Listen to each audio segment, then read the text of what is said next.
bonsoir, bienvenue. J'espère que vous allez bien. Cette semaine, on a un peu moins de stream ces temps-ci, mais on a décidé d'être là en live ce soir avec notre cher Antonio Petron. Buonasera. Buonasera. J'étais obligé de mettre l'accent. Les viewers ont bien. l'habitude que je mette l'accent sur les noms à accent, comme ça. Donc bienvenue Antonio. Merci. Ça me fait plaisir de t'avoir ici au studio. Pour un programme qu'on n'a pas forcément l'habitude de faire souvent, des interviews comme ça. D'autant plus hors du domaine du jeu de rôle, les amis. Cette fois-ci, on est dans la réalisation de courts-métrages. Antonio, tu as un projet actuellement en financement participatif sur Ulule, n'est-ce pas? Exact. Je vais d'ailleurs directement, mettre le petit lien qui va bien. Comme ça, vous pouvez aller jeter un œil. C'est en cours de financement. Il reste une vingtaine de jours, il me semble. Il reste une vingtaine de jours. On doit atteindre un objectif de 6000. On a récolté, je crois, un peu plus de 3500 francs. Donc après, les crowdfunding, on peine. Hein, voilà. Mais ça marche quand même. C'est des vagues comme ça. Voilà, c'est des vagues. Tout d'un coup, il n'y a rien pendant 2 jours. Et puis, t'en as un qui te verse 500 balles. Tu dis wouh. Ouais, exactement. Ouais. Mais il faut quand même qu'on atteigne notre but, parce que si on n'atteint pas notre but, dans beaucoup de crowdfunding, ça c'est que les gens ne savent pas, c'est que si tu n'atteins pas tes 6000 francs, l'argent est remboursé au donateur, et puis tu recommences tout, quoi. Ou tu fais pas de film. Ouais, ou tu fais pas de film, Ouais, exactement. voilà, c'est ça le challenge des crowdfunding, c'est que des fois tu dois mettre une somme qui est un peu en dessous de ce que tu aimerais, parce qu'on se doute qu'en court-métrage, ça coûte pas que 6000 francs à produire. Non, on allait y venir, effectivement. Donc ça, on va pouvoir en parler un petit peu tout à l'heure. Mais voilà, en ce moment, ce Kickstarter, ce Ulule, pardon, ce full lancement, comme on dit en français, qui démarre. Mais Antonio, toi, ce qui m'intéresse aussi un peu de savoir, c'est en tant que collègue, n'est-ce pas, collègue réalisateur. Collègue réal, exactement. Comment t'en es venu à la réal? Moi, j'ai mon histoire, on y viendra peut-être après, on va partager un petit peu, mais plaisir. Toi, comment est-ce que ça t'est rentré dans les tripes de te dire je vais raconter des histoires à travers des films? Ça remonte à très très longtemps, vu ma barbe blanche. Voilà, donc moi ça a commencé quand j'étais gamin. Donc j'ai retrouvé en fait des cassettes VHS que mon père avait. Bon, les cassettes VHS, pour ceux qui savent pas. Seulement pour ceux qui savent pas ce que ça c'est. faisait cette taille à peu près, comme ça épais. Voilà. Alors il avait l'habitude de filmer tous les anniversaires, les trucs comme ça. Puis en fait j'ai eu le temps pendant le Covid de regarder un petit peu ces cassettes, de un peu remettre en numérique et de récupérer ça pour que ça soit pas perdu. Puis là j'ai remarqué, j'avais pas vu ça en 40 ans, c'était que j'ai remarqué que quand j'avais 6, 7, 8 ans, déjà tu vois sur plusieurs plans, je dis à mon père, donne-moi la caméra, je veux filmer, c'est moi qui veux filmer. Et puis après souvent je filmais moi, quoi. Ouais. Donc j'ai tiens déjà ça quand j'étais gamin. Après, à l'école, plus tard, quand on avait dans les 13 ans, comme ça, j'ai commencé à... si tu veux, à l'école, moi, j'étais pas le mec qui écoutait beaucoup. D'ailleurs, tout le monde le sait. Ah, tu vois, ils sont 1000, là, tout d'un coup. Non, c'est pas vrai. C'est pas vrai, c'est une connerie. Mais à l'école, moi, par exemple, j'avais mon cahier, tu sais, ces cahiers qu'on avait quadrillés, là, puis pendant qu'il expliquait ses trucs, moi, j'écrivais mes scénarios, tu vois, j'écrivais mes trucs et tout. Puis j'avais 13 ans, je crois, j'ai embarqué mes copains d'école dans un film commando dans la forêt. On avait pris nos habits militaires, nos petites mitrailleuses qui étaient des mitrailleuses qui faisaient pipi, tu sais, les machins de balles, quoi. Et puis on avait quand même il y a quand même un petit scénario, une petite histoire. Bon, on avait copié un peu sur un film existant américain, parce qu'on a grandi avec des films américains, tout ça. Et puis c'est là que j'ai commencé à faire un petit film. Ensuite, on avait à peine fini celui-là, qu'il fallait faire un autre film. Et puis j'étais déjà dedans. Puis eux, ils m'ont suivi parce qu'ils voyaient que... Tu sais, tout le monde peut se vanter qu'à 13 ans, il a fait des films avec ses copains d'école. Et puis c'est des trucs qui aujourd'hui qui existent toujours, qu'on a gardés, puis qu'on peut en rire à chaque fois qu'on se revoit, on se marre de ces trucs et tout. On a la petite musique qui revient. Ouais, c'est des histoires, quoi. Voilà, c'est des histoires. Puis c'est venu en fait de là, donc vraiment de l'enfance. Et puis après, si tu veux, moi j'ai voulu faire une école de cinéma, comme toi. Mais j'ai pas pu parce que le papa qui était arrivé en Suisse dans les années 70, pour lui il fallait aller à la mine, tu vois. Puis l'artistique, c'est comme beaucoup de parents. Moi j'entends aussi des histoires avec des comédiens qui disent moi ça fait 30 ans que je suis comédien, puis mon père il me demande c'est quoi mon autre job, quoi. J'ai envie de dire, mais je suis comédien. Et puis j'ai pas pu faire cette école. Après tu sais, une école de cinéma c'est cher, donc t'as 20 ans, tu sors d'apprentissage, t'as pas d'argent, puis du coup j'ai pas fait. Puis je me suis après formé tout seul. Après on y reviendra, mais j'ai commencé à écrire mes petits scénarios et puis assister à des tournages, à aider sur des tournages, observer. Et puis c'est comme ça que... cette passion me vient de petit, mais après j'ai développé ça de cette manière-là. C'est que, voilà. Former sur le tas, faire tes tests un petit peu. Là où, je te rassure qu'une école de cinéma, au final, c'est plus ou moins la même chose, sauf que tu as plus d'accès. parce que j'ai des amis qui ont fini leur école de cinéma, finalement ils ont tellement peu pratiqué pendant, ils ont beaucoup appris au niveau de la théorie, ça c'est sûr. Donc c'est des historiens du cinéma hors pair qui pourront citer tous les réalisateurs possibles et inimaginables. Mais par contre, ils auront rarement mis la main sur une caméra, rarement mis la main sur une lumière. Ils n'auront pas les notions de cadrage, de trouver en cadrage, d'apprécier en cadrage et de le trouver, je pense que c'est pas pareil. Et ça, on est réel, donc fondamentalement, on doit y penser à ce cadrage, mais c'est pas forcément nous qui avons le dernier petit réglage et on va être aidé par un directeur photo. Exactement. Mais en même temps, d'avoir cette notion-là à l'écriture, et puis quand on reçoit un script, ça aide quand même énormément de pouvoir avoir une fois eu l'œil dans l'œilleton de la caméra. Quand tout même. À fait. Et puis moi, on parlait avant de ça, justement, de ces écoles et tout ça avant.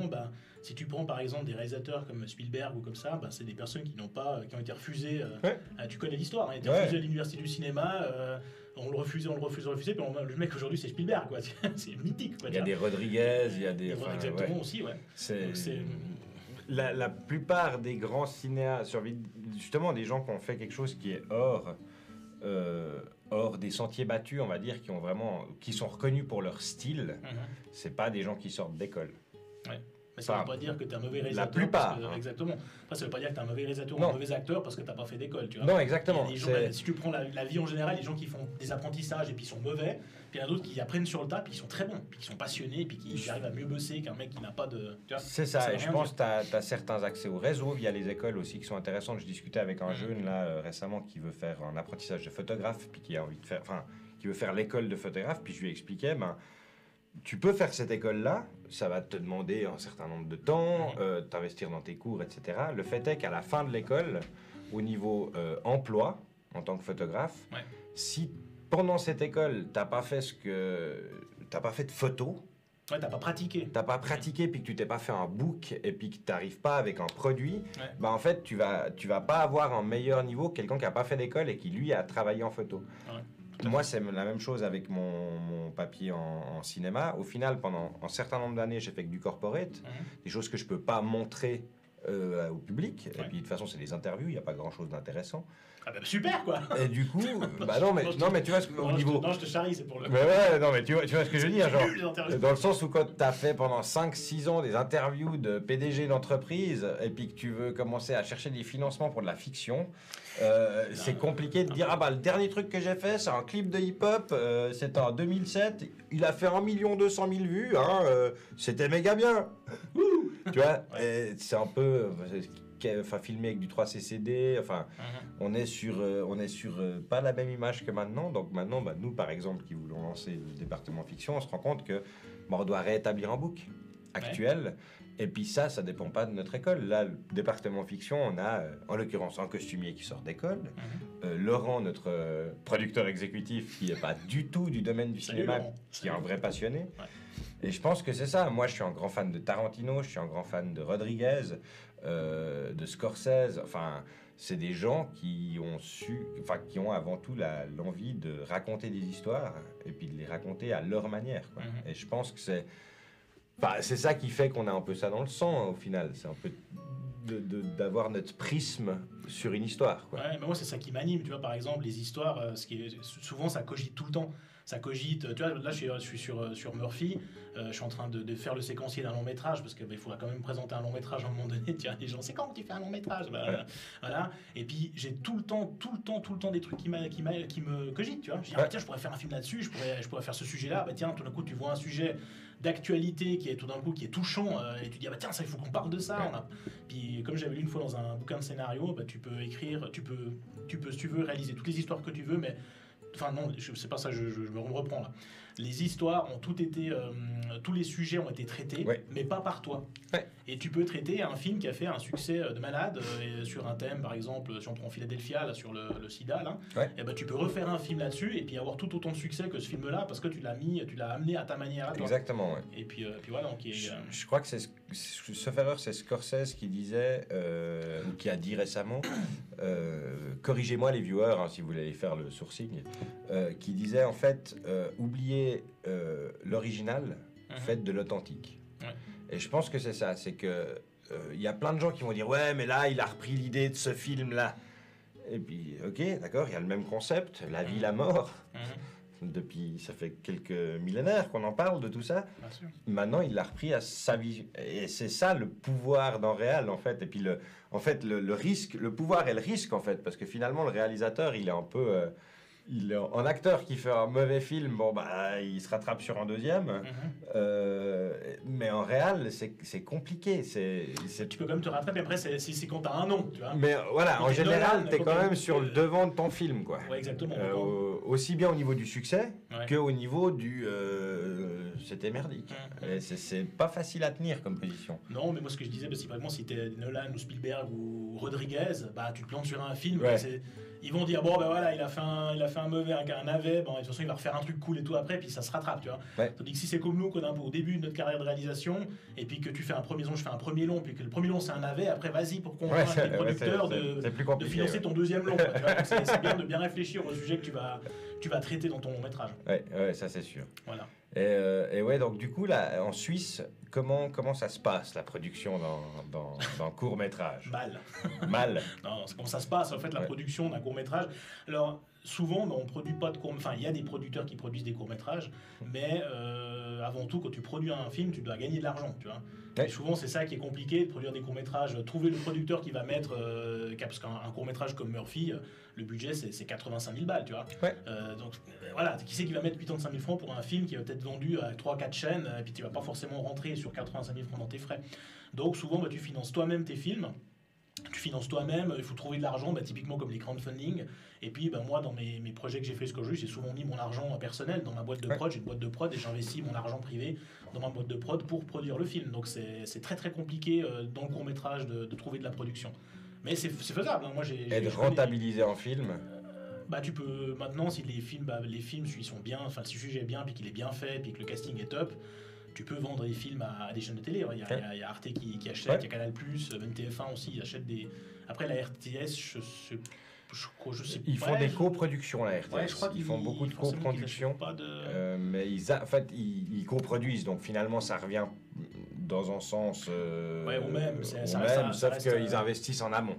Donc ça, par contre, la liste, je sais, est pas forcément facile. Enfin, c'est pas facile de rentrer sur la liste des gens et des projets. Ouais, c'est un peu toujours une histoire de réseau. Tu vois, il faut connaître quelqu'un. Il y a ça, et puis il y a aussi les budgets qui sont quand même assez limités en Suisse par rapport à nos voisins les Français, hein, n'est-ce pas, hein où on peut voir que les budgets dans le cinéma sont pas les mêmes au niveau retombées aussi.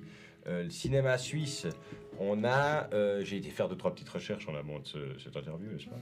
Bien sûr, on a apparemment, donc sur les recherches que j'ai trouvées, c'est en 2012 et 2017, donc désolé, c'est pré-Covid, mais il semblerait qu'on est quand même assez partagé entre la fiction et le documentaire à quelque chose comme 40% documentaire et 60% fiction, okay. avec des thèmes qui sont hyper variés, mais de nouveau, on a dans les salles, la moyenne, c'est à peu près 8 ans de films suisses de fiction qui sortent par année. D'accord. Je m'attendais. Moi, j'étais surpris de ça. Je suis surpris que tu me dises ça, parce que 8 ans de films suisses par année. Et films suisses, hein, pas des coproductions majoritaires ou des films suisses, production suisse. Il y a environ 8 ans de films apparemment qui sortent en salle. Alors, dans combien de salles? Je sais pas, il y a certainement des... On t'en voit dernièrement, là, il y a le dernier d'Ursula Meyer qui est sorti aussi, on voit, mais c'est vrai que moi je vais souvent au cinéma, je veux dire régulièrement, c'est vrai que je suis un peu ce qui sort, mais après j'ai pas l'impression, peut-être par année, mais c'est peut-être... Est-ce qu'ils sont mis en avant comme film suisse aussi? C'est ça qui est compliqué. Marketing aussi, quoi, tu dois quand même bien parler de ton film pour que tu vois, ça se sache, quoi. Je veux dire, t'as le dernier John Wick 4 qui sort, tu sais qu'il va sortir avant qu'il sorte, quoi. C'est ça. À la fin de John Wick 3, t'es là, genre il est quand John Wick 4? C'est ça. Je l'ai vu, tu l'as vu toi par ça? Pas encore, non. Non, demain on va voir Donjons et Dragons. Donjons et Dragons. Le film qui est sorti récemment, qui a des très bonnes critiques, semble-t-il. Okay. Et puis apparemment ils sont chauds à faire une franchise avec, donc moi je me réjouis énormément. Je suis très bon public de ce genre de comédie. Moi je suis un peu moins fan, mais moi je regarde un peu de tout. J'aime bien le divertissement. Enfin ça me dérange pas d'aller voir des films où je me prends pas le chou et puis ça pète de partout. Je suis un grand fan d'Expendables, voilà. Ouais, alors oui, bah, justement, typiquement, bah, si tu me dis qu'est-ce que c'est ton film préféré, par exemple, bah, j'ai pas de film préféré. Parce que tu suis tellement de films. Alors moi, j'aime bien les films, typiquement, intouchables. Si je te donne en top 3. Allez, en top 3. Faisons un top 3 des films. Je te promets, je me prête au jeu, je te donne en top 3 après aussi. Alors... Le problème, c'est que je l'ai déjà, moi. Écoute, un top 3, j'ai bien aimé... alors, oulala, mais j'en ai tellement... Mais Ouais, c'est dur, hein. on aurait dû dire ça avant, quoi. Maintenant, Ouais, direct, non, bah justement, là, c'est ça qui est beau. Dans la merde, Je quoi. te fous dans la merde. Moi, Alors, j'aime bien ça, foutre dans la merde mes invités. Alors, Je ouais, kiffe ça. J'ai bien aimé Green Book, tu sais, avec... bon, les acteurs sont... Je crois pas qu'ils sont tous connus, mais il est sorti il y a pas longtemps. Green Book, j'ai pas vu. Green Book. Ça... ouais, Green Book. Green Book, les C'est viewers. l'histoire de... Ouais, non, attends, c'était... ouais, je me suis foutu dans ma merde tout seul parce que je l'ai vu qu'une seule fois. Ah. Mais c'est une... je crois que c'est une liste qui écrit un bouquin sur... Enfin, j'ai plus le truc dans la tête maintenant comme ça, mais je l'ai vu, il est sorti il y a pas longtemps. J'ai bien aimé parce que ça parle d'un truc vrai. Ouais. Et puis, bon, ben on va passer à autre chose. non, mais parce que je l'ai vu qu'une seule fois, puis c'est vrai que il m'avait marqué, mais j'ai pas encore, j'ai plus le truc. Ouais, t'es dedans, tu te rappelles que t'as eu une émotion dedans, et puis que voilà. J'ai plus le truc vraiment en tête. Après, en deuxième position, des bleus. Bah, moi à l'époque, j'avais beaucoup aimé, c'est un vieux film, mais j'avais beaucoup aimé Forrest Gump. Ouais. C'est un film que j'ai revu plusieurs fois et que j'ai trouvé génial parce qu'en fait, ça montre aussi que. Ça remet un petit peu les gens à leur place, tu sais, parce que c'est quelqu'un qui était destiné peut-être à rien faire, ouais. Et puis tout d'un coup le mec il a conquis le monde, quoi, tu vois, un peu. Et, ouais, clairement. Et ça amène un message qui est fort, je trouve, et j'ai beaucoup aimé ce film. Mais bon, après Tom Hanks, c'est voilà, une légende aussi. Il se débrouille comme acteur. Il fait quelques navets quand même, mais bon, on les oublie. Mais il se débrouille. Il se débrouille bien. Il a pourri le jeu de rôle pendant quelques années aussi. En parlant de lui, justement, il y a aussi le Terminal qui est cool, quoi. Le Terminal qui est très très cool. Après, il n'est plus dans le top 3, parce qu'après, tu commences avec ces films-là, et tu arrives dans un top 5, enfin un top 10, quoi. Et puis Intouchable, alors, Intouchable, moi j'avais trouvé ça génial. J'ai trouvé ça vraiment, mais hyper touchant. Je l'ai vu peut-être, je sais pas, 10 fois, puis à chaque fois, tu as l'arme à l'œil à la fin. Intouchable, c'est avec Omar Sy et puis Cluzet. Ouais. J'ai une traduction française d'un vieux film qui était Les Intouchables aussi, mais je sais plus de qui il est, un vieux film américain. Mais, Intouchable, avec donc le français, il a quoi? Il a... Tu parles de Cluzet, François Cluzet, ou de Omar Sy? Omar Sy. Ouais. Intouchable, il a quoi? Il est sorti en quoi? 2013? Ah ouais, ça fait un moment déjà. Par là autour, je dirais. Pas demande à tes viewers. Ouais, les viewers, si vous arrivez à nous dire, mais moi je dirais 2013, par là autour. Je crois que c'est. C'est Cluzet qui est en chaise roulante. Qui est en paraplégique, extrêmement touchant. Et puis Omar Sy.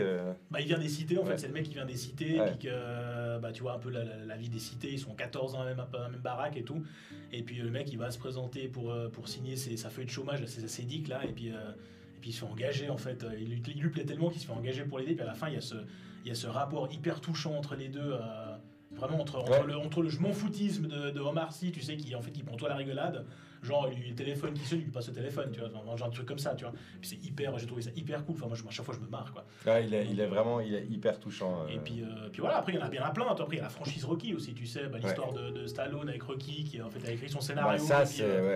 Et puis là, tout le monde dit mais Rocky, moi, Dorian, mais d'accord, mais c'est pas juste ça, tu vois. Le mec, ça raconte en fait, en boxeur, mais ça raconte son histoire à lui, qui a cravaché comme un con. Il est incroyable, ce scénario, il est incroyable, il aurait pu le vendre. Ça, c'est une belle histoire du cinéma d'ailleurs, on peut s'attarder 2 minutes dessus.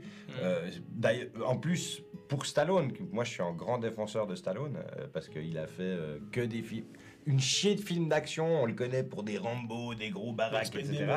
Mine de rien, c'est quand même le type qui a écrit Rocky, qu'il l'a écrit du fond du ghetto, qu'il l'a écrit à un moment où la vie, c'était pas... il avait plus rien, quoi. Il avait que dalle, quoi. Et on lui a proposé, je sais plus combien, mais... $250,000. 250 000 pour son scénar. Sans qu'il tourne dedans. Sans qu'il tourne. Et il a fait non. Mais plusieurs fois, on lui a dit non. Après, il a finalement, après des 200 noms, enfin je sais pas combien de noms il a eu, on lui a dit tiens, $250,000, mais tu joues pas dedans. Puis le mec il a dit non, il a continué, C'est un peu le message que nous on essaie aussi de faire, c'est de cravacher, croire en ce que tu fais, croire. Puis à la fin, t'as le mec, oui. Ils ont financé le film, je sais plus comment il a coûté le film, je crois 1 million. Je sais plus, quelque chose comme ça, 1 million, 1,2 million. Ouais, et puis il a rapporté, mais millions, c'est de la folie, quoi. Tu vois. Puis les mecs qui au début voulaient lui acheter son truc pour $250,000, je pense qu'ils ont dû se retourner un petit peu, se rouler par terre, je sais pas. Non, Voilà, c'est, tout ça pour dire ça qu'il c'est faut une belle croire en ce que histoire. tu fais. Je trouve que c'est... Et puis d'autant plus que voilà, c'est une histoire qui est pas forcément très connue. Enfin, Stallone, il a pas cette réputation-là. Il a pas une réputation de réal, d'écrivain ou. Ouais, Et c'est drôle de voir comme ça peut passer dans l'oubli, alors que sa carrière, il la doit à ça en fait. exactement.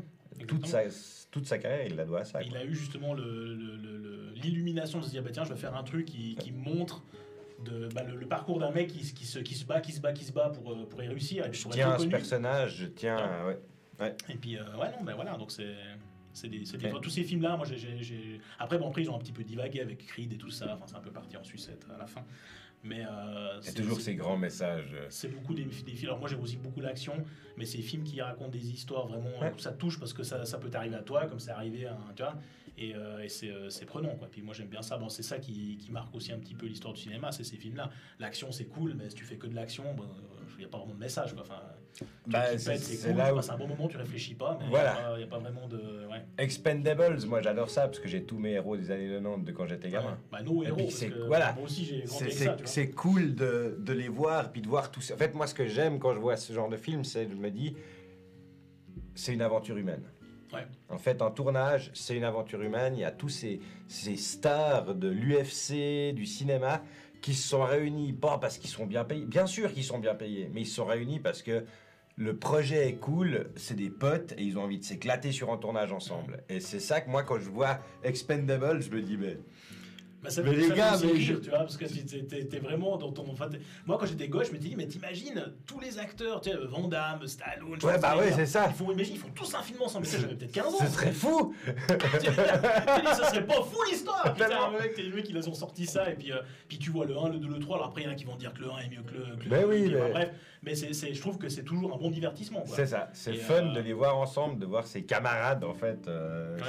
Pour moi, c'est ça que je ressens. Comme beaucoup, je m'attache beaucoup aux personnages. J'ai regardé NCIS, je sais pas si tu. Oui, je connais aussi, j'ai regardé toutes les saisons. J'ai regardé aussi, je pense jusqu'à la saison 16, un truc comme ça. Mhm. Et j'ai cette espèce j'aime cette équipe, j'aime ces personnages, j'aime les revoir. Indiana Jones, on a beau dire que le scénar, il est pourri du dernier, etc. Le dernier, là, ouais, par exemple, celui qui va sortir, ouais. ou celui d'avant, les 13 crânes de cristal. Avec l'alien, là. C'est pourri, patati, le scénar, je m'en fous. Il y a Indiana Jones. Ouais, Tu vois, moi, c'est ça. C'est un classique, en fait, quoi. c'est ça, c'est que, ah ouais, mais l'explosion dans le frigo, c'est pas possible. Puis moi, ce qui me fait rire, en fait, c'est là où les gens, ils sont là, c'est complètement naze, mais ce qui me fait rire, c'est qu'en fait, quand ils ferment la porte du frigo, sur l'étiquette, c'est marqué que le frigo, il est recouvert de plomb, en fait, lined with lead. Donc, les mecs, ils se sont fait chier à expliquer pourquoi il va pas mourir des radiations. Mais par contre, l'impact léger, l'accélération, ça, ils s'en foutent. Et c'est ça que j'aime bien dans Spielberg, c'est qu'il va aller chercher le détail pour expliquer un truc, mais c'est du pulp, on s'en fout, au final. C'est juste Il n'est pas mort, c'est indie, c'est comme ça. Et moi, je m'attache énormément à ces personnages, je vais voir des films, si le scénario, il est pas... J'ai revu mon pote, en fait. Ouais. Et j'ai ce sentiment-là. Mon top 3. Vas-y. Mon top 3. En premier, loin devant, 12 hommes en colère. Ah ouais. Un vieux film des années 50 qui, moi, m'a retourné. Je l'ai vu au début de mes études, je ne l'avais jamais vu avant. Et ça m'a genre complètement retourné. Une pièce, 12 acteurs, un 13e qui vient apporter des trucs dans la salle de temps en temps. Une salle de procès, les 2 premières minutes du film. Tout se passe dans une pièce en huis clos. Et il y a une histoire complète de meurtre qui se retourne, des changements de perspective, des personnages hyper touchants. On arrive à connaître 12 personnes, qui elles sont, en un film, dans une pièce avec 4 angles de caméra. Ouais. Et c'est là où c'est ce film qui m'a fait me dire, ok, en fait, tout est possible. Ok. Deuxième film dans le même style. T'as des questions? Réservoir Dogs. Il y a des questions? Non, je sais pas, je voulais que tu regardais là. Par des films, Les Intouchables de 1968. Exactement, merci. Je sais plus de quel réal par contre, si vous me retrouvez le réal, ce serait cool. Tu utilises tes viewers, toi. Bah, clairement, en plus c'est Fumble. Je crois, j'arrive pas à lire le nom, mais je crois que c'est Fumble, c'est notre modérateur, je l'utilise au taquet lui. Du coup, deuxième dans la même veine, mais je pense que je pourrais regrouper, comme toi un peu, c'est des espèces de franchise, ce serait Reservoir Dogs de Tarantino. Ouais, bien sûr. Dans la même veine, en hangar, en budget ridicule, des acteurs qui sont là pour le kiff, des idées que tu regrettes après, comme la découpe de l'oreille, mais sur le moment, t'es en réal, et puis c'est ça que tu veux, et puis c'est comme ça. Puis qu'après, en fait, ça t'énerve parce qu'en fait, les critiques disent c'est ce film où on coupe l'oreille d'un mec. Et puis après, c'est bon, ça arrête sur des conneries, tu vois, les critiques, c'est souvent... Bien sûr, mais... chercher le détail pour te démonter le film. C'est ce qui m'a fait rire, genre quand Tarantino parle de ce film, j'ai vu en interview de lui où il en parle, où il dit, bah moi c'était le truc, on m'a demandé de l'enlever, je voulais pas l'enlever, et puis ça a fait que le film était rated 18 en fait. Ouais. Donc du coup, bah, ça réduisait les entrées au cinéma, mais il voulait ça, et puis en fait 2 mois plus tard, il était là genre merde, parce que maintenant c'est... En gros, c'est pas Reservoir Dogs, c'est ce film où un mec se fait couper l'oreille, tu vois. Ah ouais. Et ça là, genre... Il s'est remis en question. Il s'est remis en question, en fait, là-dessus, il était la merde, parce que... Voilà, il y a eu un effet que je m'attendais pas, en fait. Non, mais des fois, c'est dur d'assumer tes choix, tu vois. Suivant quelle décision tu prends. Ah ouais, bah ouais. Tu dis, bah tiens, je shoot une scène, et puis après, tu vois ton film, tu dis, ah merde, tu vois, t'as sorti ton truc, tu dis, ah mais non, mais cette scène, en fait, elle était cool. Ouais, alors, exactement, c'est ça. Tu penses sur le tournage, tu dis, bah, je vais rajouter ça. Tu dis, non, on n'a pas le temps, parce que derrière, ils te foutent la pression. Ouais, faut y aller, le timing. Puis en fait, tu rajoutes pas ton truc. T'arrives au bon montage. Quand t'as ton film final, tu dis, mais tiens, ce truc-là, cette réplique-là, ou ce. Ça aurait été, ouais, exactement. Mais bon, après, voilà, il faut assumer. Enfin, bon, non, tu peux pas. C'est toujours le problème des timings, des pressions financières, c'est toujours ça, hein, quand on voit des réals qui font « Ah, on en refait une. Moi, j'ai eu la chance d'encore toucher du film. Ouais, 18 prises, exactement. J'ai eu la chance de toucher encore du film pendant mes études. On a tourné en 16 mm et on devait faire une pub. En gros, dans le budget de notre cours, on avait ça comme bobine. C'est-à-dire qu'on avait une pub de 35 secondes à tourner. J'avais 5 minutes de bobine. Ah ouais, ok. Quand t'as ça, et puis que tu sais que quand t'appuies sur le bouton, je sais pas si t'as déjà tourné avec une caméra film. Tu parles d'une Super 8 ou une... Ouais, une Super 8 ou une 16 ou Super comme 8, ça. j'ai un ami qui m'en a offert une, mais j'ai pas tourné, j'ai rien tourné, enfin je l'ai testé, mais j'ai pas vraiment tourné avec... Alors t'as ce principe de vitesse. Donc dans l'idée, t'as le début du roulement où t'es pas encore à tes 24 images secondes. Donc ça, tu le fais à l'oreille, tu vois. Donc t'es vraiment là, tu commences, puis t'entends... Tu sais que déjà, t'as perdu ça. Tu vois. Et en fait, moi, je bosse souvent avec des potes qui ont toujours bossé avec du numérique. Puis du coup, ça, on la refait, puis je suis non, on la refait pas, là. On en a 16 de prises. Au montage, ça va être une horreur de choisir. Maintenant, c'est bon, tu vois. Et puis, c'est vraiment cette notion, la première fois, enfin, quand on a tourné avec ça, c'est ce que notre prof voulait nous démontrer. C'était genre, bah, les gars, vous avez 5 minutes de film, c'est tant de budget, 5 minutes de film. Parce qu'après, il faut développer, il faut ci, il faut ça. Puis du coup, t'as pas la même relation à la prise, tu sais. T'es un peu là. Je préfère en faire une autre que je viens, comme tu dis, d'imaginer un truc que de refaire 5 fois la même prise, alors que en fait, j'en ai déjà une qui me plaît parfaitement. Puis l'acteur, tu perds, et puis... Mais tu fais plus ça avec le... Moi souvent, je me dis, bah, bon, nous, on n'a pas... Enfin, moi, j'ai pas tourné en péloche, tu vois. Mais je veux dire, tu te dis, mais le boulot en montage... des films qui étaient tournés en pellicule. Parce que déjà en numérique, tu te fais chier, hein, suivant comment. Il faut quand même, tu vois, si t'as beaucoup de rush, mais il faut tout regarder, il faut tout éplucher. Tu peux prendre un bout de temps rush là, un bout de temps rush là pour faire monter ta scène. Puis, ouais, tu coupes. Mais en péloche, nom de bleu, pour aller, t'as tes 24 images, machin. Il y en a qui refusent d'abandonner ça. Tarantino, il refuse. Ouais, voilà. Bon, ben voilà. Mais après, t'as l'habitude aussi. Après 30-40 ans de carrière, à te faire de la péloche, t'as l'habitude, quoi. Après, je sais pas s'il fait ses montages, lui. Non, son éditrice est morte. Il a fait tous ses films avec la même éditrice dont le nom m'échappe. Les viewers, s'il vous plaît. Mais sauf erreur, elle est décédée avant Django, sauf erreur. Je crois que c'est le premier film qu'elle a pas monté, elle. Ouais. Mais il a toujours... Enfin, c'était son miroir. D'ailleurs, tu vois, sur beaucoup de rush, il y a tous les acteurs de Tarantino, en fait, au début de chaque prise, ils disent bonjour à l'éditrice. Ah ouais. Et c'est une tradition. Tarantino, il voulait que c'était... Enfin, pour elle, c'était comme si elle était sur le tournage, en fait. Parce que au début de chaque prise, exactement, c'est « Et salut !» Et puis, avec Hélène, par exemple, « Et salut Hélène !» Et puis, tu vois, quand tu fais ton montage, c'est cool, t'as tout le monde qui dit bonjour. C'est chou, t'as vraiment ce côté où lui, ils avançaient main dans la main, elle est autant responsable de sa carrière que lui, en fait. Ouais, mais c'est quand tu fais un parcours comme ça ensemble, je vais dire. C'est une famille, quoi. T'as la personne qui te suit pendant 40 ans. Ouais, et puis en réal, avoir un éditeur. Moi, j'ai eu cette chance-là pendant mes études, pendant le temps que j'ai passé en Australie, d'avoir une éditrice avec qui je bossais tout le temps. Et c'est une chance incroyable. C'est quelqu'un avec qui tu peux, genre, t'as pu déjà faire 2-3 projets, elle voit ce que quand t'écris quelque chose, quand t'écris en scénario, quand t'écris un script, elle voit ce que tu veux montrer, elle sait ce que tu veux jouer comme couleur, elle anticipe plein de choses, et puis du coup, elle peut... Ça t'aide, et puis ça te complémente énormément, parce qu'elle a une vision qui est beaucoup plus technique. Alors je dis elle, parce que c'était une éditrice. Bien sûr, elle a une vision qui était beaucoup plus technique, et du coup, certains plans de coupe que moi je voyais pas, certaines dynamiques de transition que je voyais pas, elle les voyait. Puis sur un tournage, elle pouvait venir genre, ok, maintenant moi j'ai besoin de ça comme plan en plus. T'as raconté ton histoire, moi pour pouvoir la raconter de manière fluide, il me faut encore ça. Et ça, en tant que réal, tu pleures. Ouais. Ben ça se rapproche un peu de ce qu'on disait avant de passer en direct sur le fait que sur un tournage, des fois, tu as plusieurs casquettes en tant que réal. Tu vois. Ouais. Ça, c'est qu'en fait, si tu as plusieurs personnes, enfin si tu as ton équipe par exemple complète de 30 personnes, tu as un poste ou deux, tout d'un coup ils sont deux sur le poste, la lumière ou autre, tu peux faire un truc, tu peux te décharger, tu vois. Ouais. Et moi j'ai eu fait des projets où tu as le minimum, quoi. Tu as le chef-op, l'ingé son, c'est ça. et puis le maquilleur, et puis voilà. Puis après tu dois aussi faire, voilà, comme je te disais avant, tu as une équipe interview, quoi. Tu vas appeler ta neige.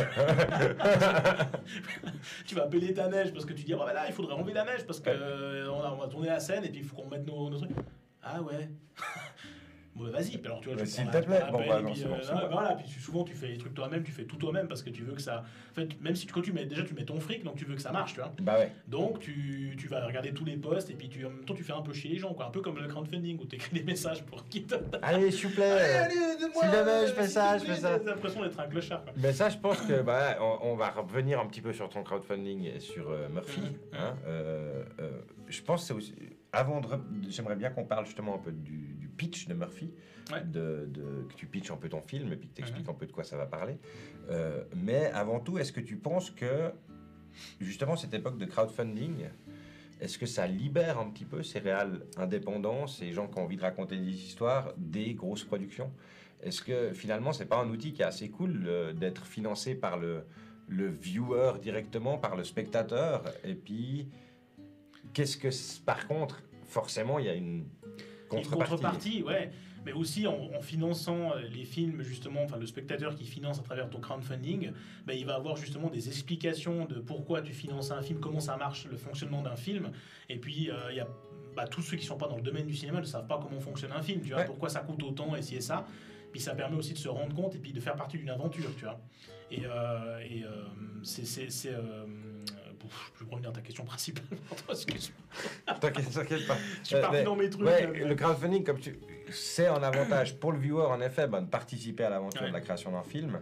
Et puis pour le réal, finalement, ça donne une porte d'accès qu'avant, on pouvait avoir qu'à partir à travers des promoteurs et des choses comme ça. Finalement, ces plateformes comme Ulule, Kickstarter, Indiegogo, etc., sont devenus des promoteurs qui sont accessibles à plus ou moins tout le monde. Après, c'est à toi de faire ton marketing pour promouvoir ta page. Ouais, voilà. Et tu gagnes pas d'argent si tu fais pas de marketing ou si tu vends pas des messages tout le temps, si tu fais pas des...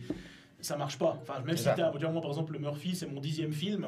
Malgré que j'ai fait 9 films et puis qu'il y a quand même Swan qui a eu beaucoup de prix dans les festivals, le film que j'ai fait avant, qui parlait de l'autisme et tout ça, malgré ça, tout le monde a adoré ce film. Et c'est pas parce que tu fais un nouveau film que les mecs, tout d'un coup, vont se précipiter pour se dire... Enfin, oui, il y a les amis proches qui te disent, voilà... t'as fait ton précédent film, ça a marché, moi je te redonne 100 balles, je te redonne 50 balles. Mais après, les autres, il faut vraiment les chercher, puis il faut... T'as pas une fanbase active, c'est ça le truc en fait. Il y en a, mais tu vois, je suis pas Tarantino encore. Ouais, non, mais c'est ça, ouais. Il y a une... Bien sûr, c'est une belle aide, parce que c'est clair... comme on disait avant, les 6 000 francs qu'on récolte avec le crowdfunding, c'est une chose, mais le film ne va pas coûter 6 000 francs. Le film coûte 30 000 francs, tu vois. Après, le reste, on l'a trouvé avec des coproducteurs. J'ai aussi des demandes, des gens qui veulent mettre, tout d'un coup, dire tiens, moi je veux mettre 5 000, mais je suis coproducteur, puis je touche 3% quand tu vendras ton film prochain. Voilà.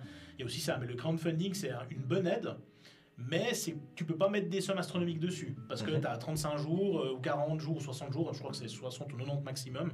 Et si par exemple au début moi j'avais mis 10 000 par exemple, et ceux du crowdfunding m'ont dit écoutez, votre projet il est cool, votre vidéo elle est bien, enfin le sujet est bien aussi, Mais 10 000 en 35 jours, ça va être compliqué, quoi. Et puis effectivement, on le voit. Je veux dire, là, il reste 20 jours. On a en 15 jours, parce qu'il y avait 35 jours. Ouais. Donc en 15 jours, on a récupéré plus de la moitié. Vous êtes à 60% à peu près Ouais, un truc 59-60%. Où est-ce qu'il est ? Il est là ? Non, il est pas là. Il est pas grand, là. Je pense qu'il y a Benjamin qui a dû changer des trucs. Mais il Si, dort. t'as une fenêtre où il y avait le crowdfunding qui était ouvert normalement. Bah là, si je l'affiche, ça me met pas ce que je veux, tu vois. Ça me met Twitch là, si j'affiche. Quoi qu'il en soit, mais je crois qu'on est à peu près à 60%. Tu peux me faire un contrôle ? Non, c'est bon, t'inquiète. Je le remettrai pendant la petite pause où nous passerons le teaser. Hein ? Non, c'est pas tout de suite, c'est bon ça. Après, je vais le lancer, moi. Normalement, ça devrait fonctionner. J'en ai marre de ces macros. Ouais. Donc, du coup, crowdfunding, là, vous êtes à 60%. Les contreparties, où comment est-ce que tu... Parce que on dit c'est difficile, 10 000 balles, etc. Nous, là, ceux qui nous regardent, la majorité, ils font des crowdfunding de jeux de rôle. Ouais. Les crowdfunding de jeux de rôle, c'est des 200 000, c'est des 300 000, c'est des millions des fois. Ah bon ? Ouais, c'est de la folie. C'est de la complète. C'est l'année passée, Critical Role, qui est un groupe qui fait du jeu de rôle comme nous en fait en direct aux États-Unis. Ouais. Ils ont demandé 750 000 francs pour faire une série de dessins animés sur leur campagne, qui est suivie par des millions de personnes. Ok. Ils ont fait 12,8 millions. C'était le financement Kickstarter le plus financé de l'histoire de Kickstarter. Donc en fait, c'est ça, c'est que la communauté autour du cinéma est je pense, beaucoup plus éparse. Et il y a tellement de styles différents que la compétitivité, elle est difficile. Et puis, comment est-ce que tu fais pour, au niveau des contreparties, pour être, en fait, intéressant ? Genre, qu'est-ce qu'il fait ? Moi, je vais le voir au cinéma, ton film, tu vois. Souvent, les contreparties, c'est eux, ils disent, c'est un peu du... comment t'expliquer ça ? Tu fais une contrepartie pour que la personne ait quelque chose, mais la personne qui veut vraiment t'aider, elle s'en fout de la contrepartie. Tu vois, par exemple, moi, mon crowdfunding commence à 25 francs. À 25 francs, tu as le nom sur le générique, mais c'est clair que pour 25 francs, tu peux pas lui offrir un t-shirt à 25 francs. C'est ça. Genre, tu gagnes rien, tu vois, à la fin. Ouais. Et le mec qui va mettre, par exemple, 110 francs, il a un t-shirt. Alors là, bien sûr, c'est rentable. Mais tu es obligé de donner des choses qui vont en fonction des montants que tu donnes. Ouais. Et puis, moi, je crois qu'à 400 francs, ou non, 600 francs, tu peux venir une journée sur le tournage observer, mais c'est de toute façon sans le trajet, voilà, parce que sinon, c'est pas rentable. Mais tu leur permets, par exemple, tout le monde peut pas aller sur un tournage pro, voir comment ça se passe, discuter avec les acteurs. Puis là, en l'occurrence, c'est un casting aussi qui est cool. Donc, en fait, tu peux rencontrer des acteurs quand j'ai une belle filmographie, parler avec eux de leurs films, les connaître. C'est cool aussi pour quelqu'un qui n'est pas dans le domaine. Et en dehors de ça, c'est clair que tu peux pas donner... de leur offrir des paillettes pour puis toi t'as appris, il te reste rien, tu vois. Tu prends ces 6 000 francs, c'est aussi pour faire ton film. Puis il faut aussi faire la parenthèse que c'est un site de crowdfunding, ils gagnent de l'argent là-dessus, tu vois. Bien ça, sûr, les ils gens, prennent une commission, ils prennent la commission. Ils prennent leur commission de 7, 8, 10%, et puis moi, par exemple, si je suis honnête, j'arrive 6 000, ils me prennent 8%. Ouais. Donc à la fin, il faudrait que je dépasse les 6 000 pour avoir mes 6 000, tu vois. Donc c'est tout un... il y a tous ces calculs à faire. Voilà. Quand je te disais avant, les centaines de milliers de francs, les boutiques de jeux de rôle, ils vendent des livres.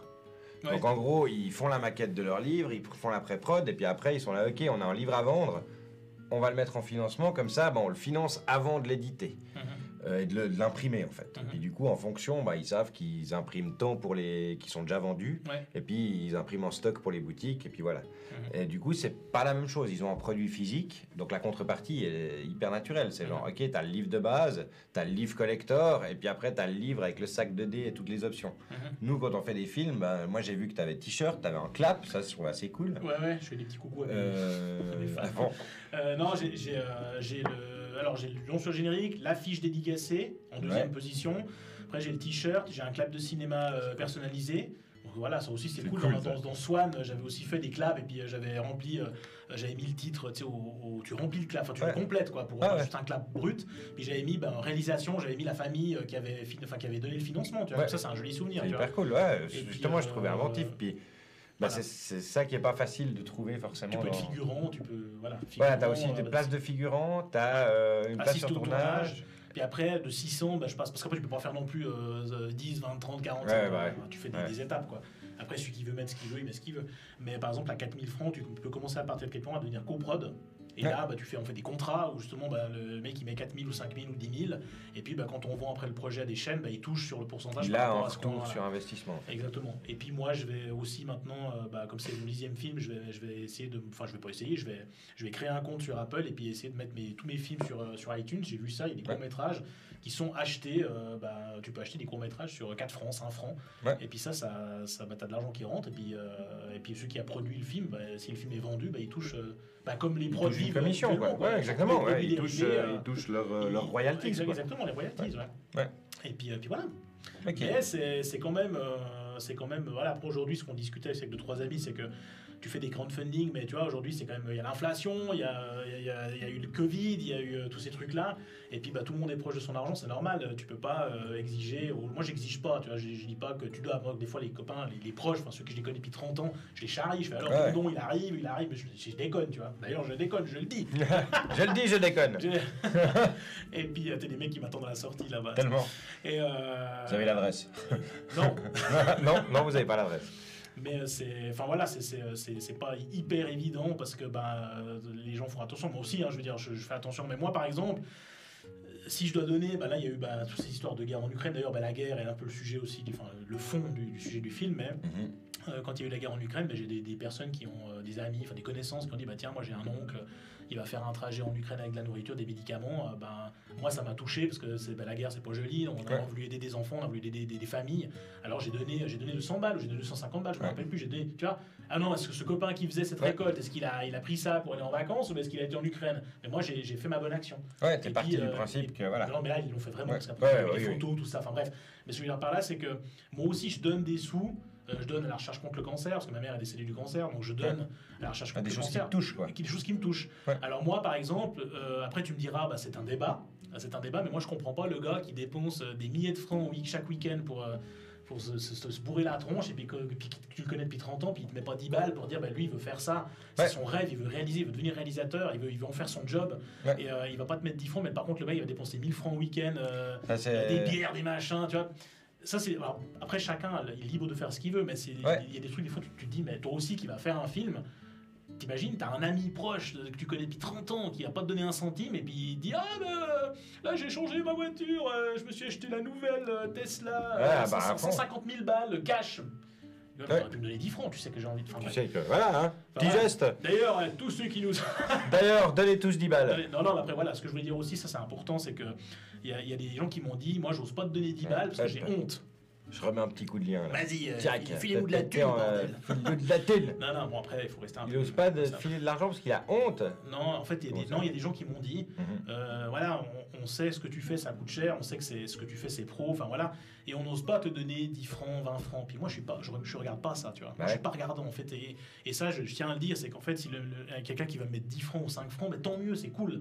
C'est 5 francs qui va permettre d'arriver à 5000, quoi. C'est ça, au final. Il n'y a pas de petits dons, tu vois. Il n'y a pas de petites économies. C'est que tu commences à réfléchir, tu veux pas mettre 10, tu veux pas mettre 20, tu veux pas mettre 50, c'est ta honte, tu veux pas mettre 100. J'ai dit, Betron, ces films, ils coûtent 30 000, il faut que je lui mette au moins 500. Non, tu vas rien mettre. Alors, si t'as 1000 personnes qui mettent 10 francs, t'as 10 000 balles.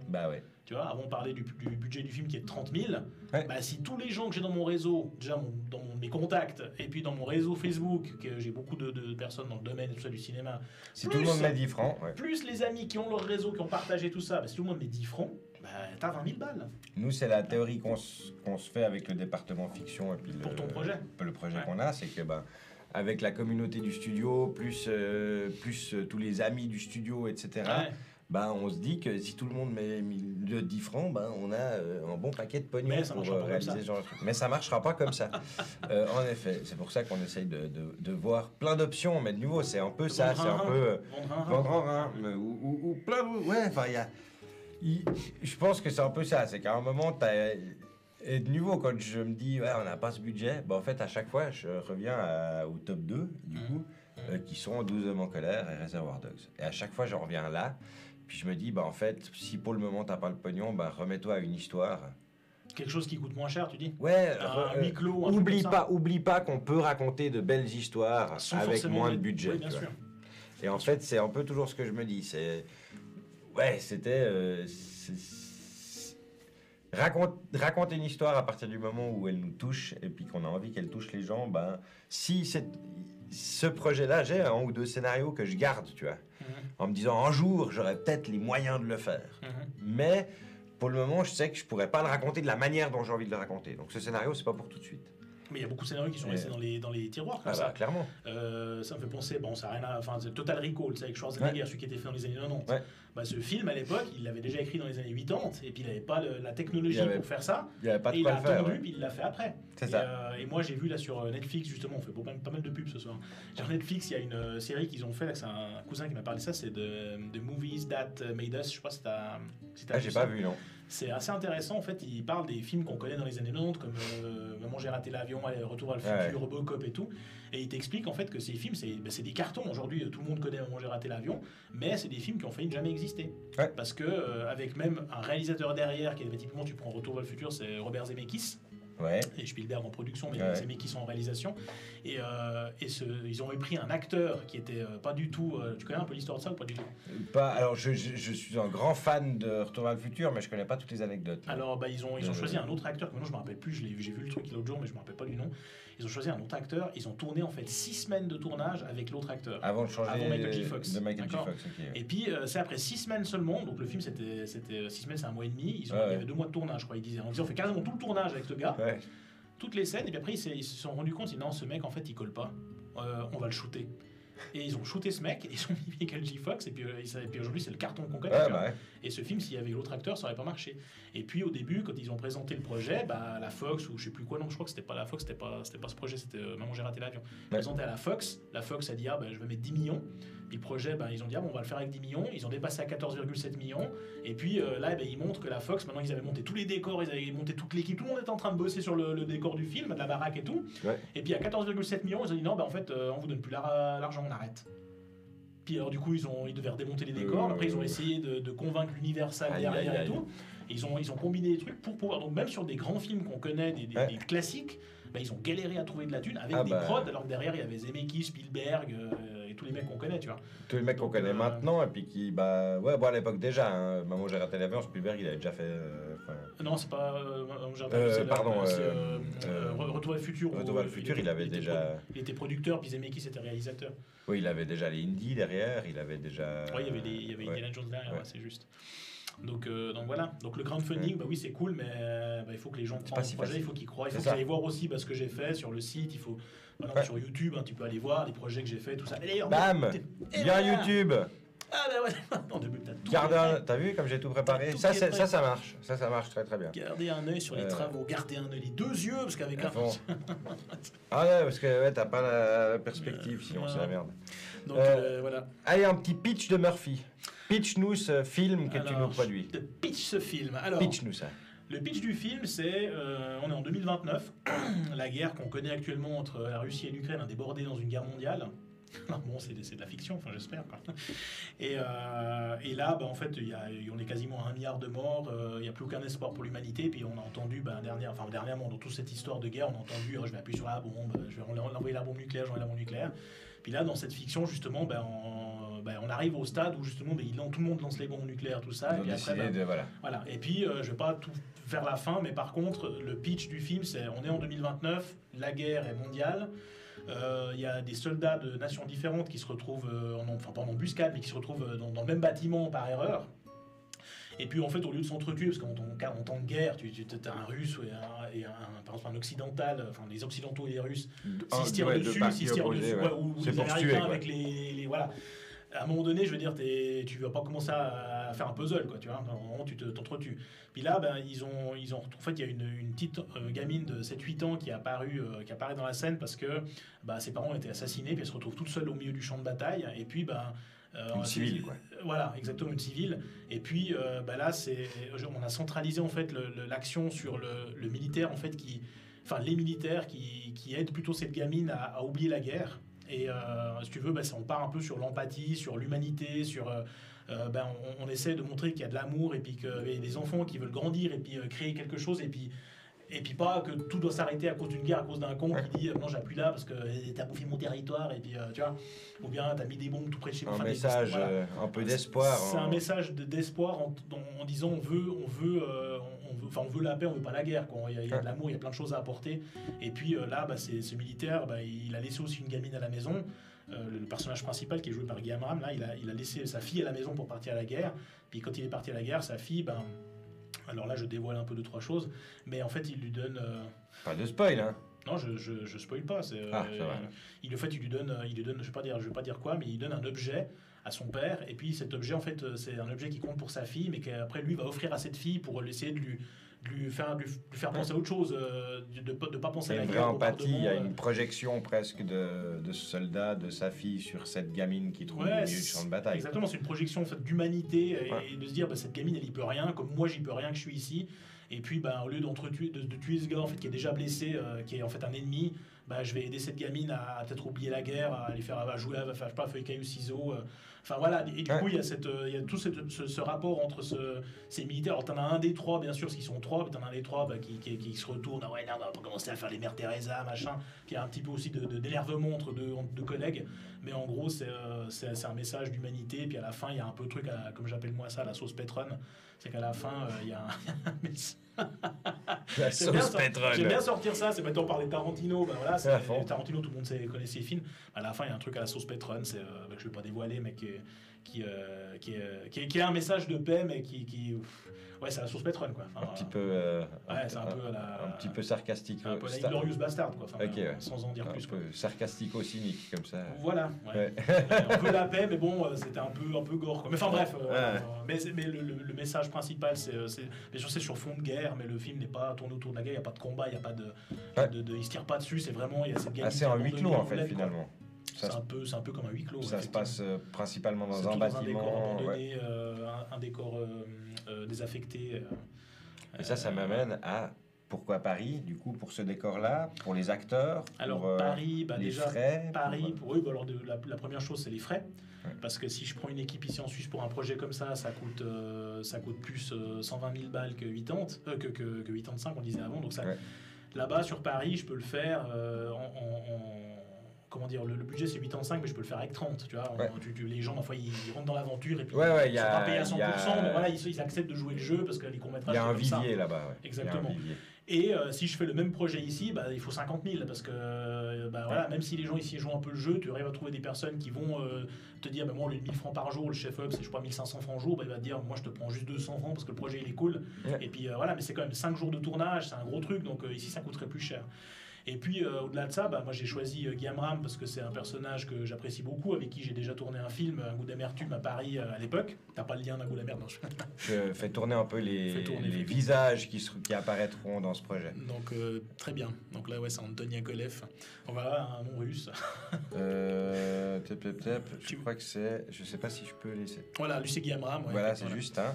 Guy Amram, Et puis lui, j'ai tourné Un goût d'amertume à Paris en 2016. C'était un film, vous pourrez aller voir sur le site. Hein, c'est un, si tu veux, un couple qui se retrouve par un site de rencontre.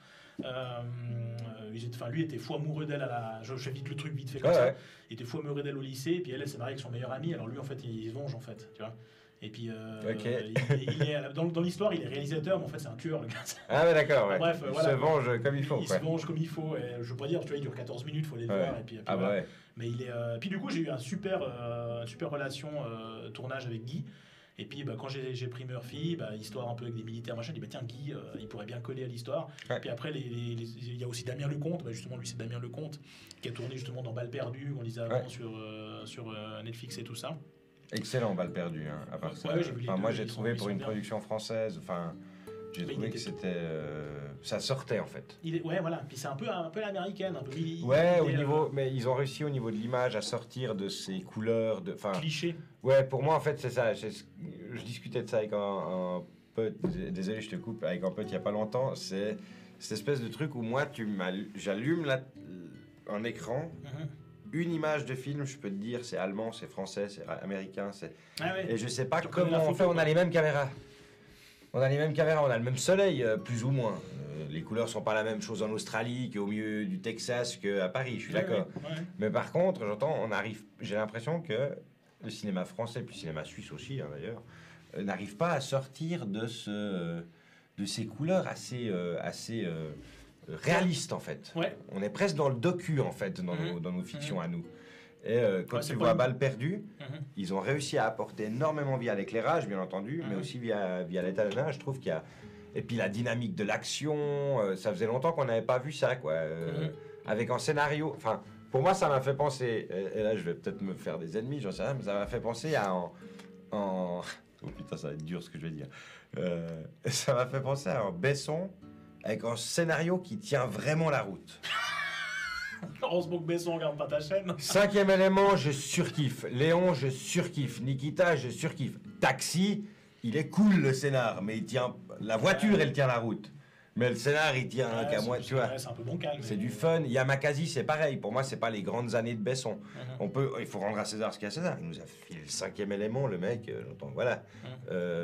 Léon. Moi, j'ai adoré Léon aussi. Léon, moi, c'est un des films de mon âge. Je suis tombé amoureux de Nathalie Portman quand j'avais son âge, tu vois. D'ailleurs, elle est là. D'ailleurs, elle est en backstage. Mais on n'a pas le temps pour ce soir pour Nathalie Portman. T'as tout le monde là, ouais. Donc, ouais, pour moi, Balles perdues, voilà, c'était une super surprise, quoi. Vraiment.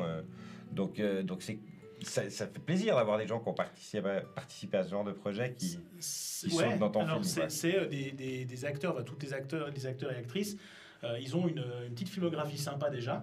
Donc c'est pour convaincre, tu m'avais posé cette question, hein, pour convaincre comment on fait... Ouais, comment est-ce que tu vas, voilà, tu peux parler de ça avant, comment on convainc des acteurs d'un certain level et tout.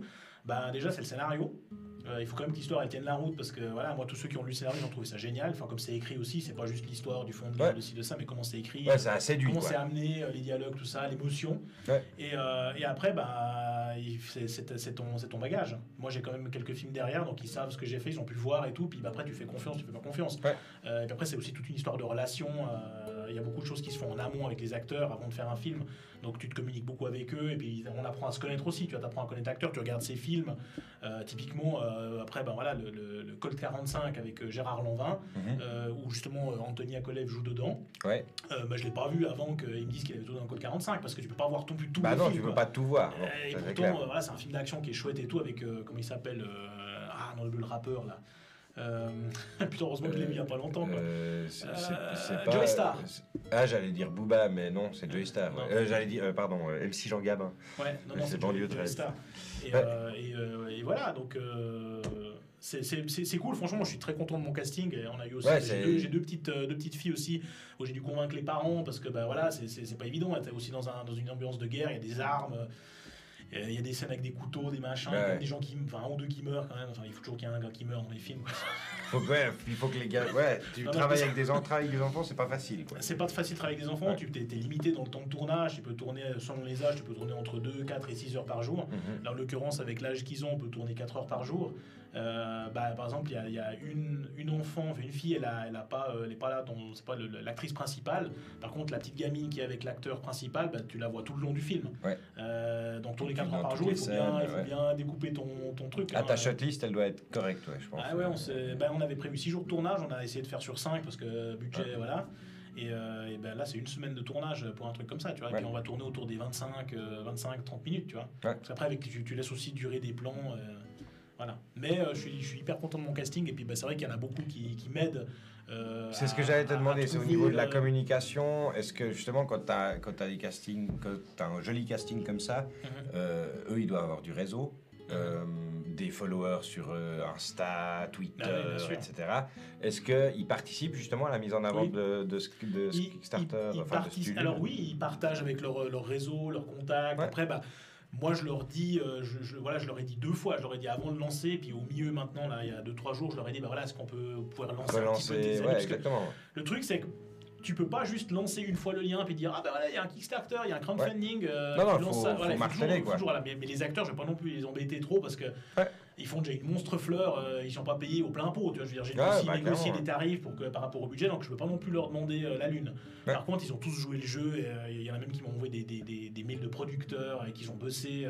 J'ai écrit à ces producteurs, j'ai envoyé le dossier. Il y en a un qui serait peut-être intéressé à entrer dans matière pour la post-prod. Ok. Faut savoir que la post-prod, ben, tu sais, enfin, mais pour ceux qui savent pas, ça coûte cher. Il y a l'étalonnage, la musique, le montage. Après, bah, c'est moi qui vais le faire parce que j'adore faire les montages aussi. Alors ça, tu peux encore passer dessus, mais bon, l'étalonnage sur un film comme ça coûte vite 6000 balles, quoi. Ah, ça coûte cher, Tu vois. ouais. Et, Ça prend beaucoup de temps. Donc ouais, ça prend du temps, puis il faut faire un étalonnage à l'américaine, enfin un étalonnage, tu vois, il faut un truc Ouais, il faut qui quelque soit chose dans un... qui sorte. Bah, qui sorte du lot. l'affiche que tu montres, etc. On a déjà ce look. Un peu jaune, un peu jaune. Ouais, exactement, on a ce ton, donc on va sortir. Ouais. Bon, ça sera là-dedans, ça sera dans ces tons-là, ouais. Exactement. Ok, donc les acteurs participent, donc c'est que le projet a séduit. Donc s'ils ont envie, comme tu dis, tu as dû négocier des tarifs, mais donc ça c'était le plus important, c'était d'arriver avec un scénario béton pour récolter un casting, des équipes de tournage, c'est des techniciens qui t'as déjà bossé. Oui, il y en a quelques-uns avec qui j'ai déjà bossé, mais souvent, en fait, moi j'essaie toujours un peu de reprendre, si je peux, les mêmes.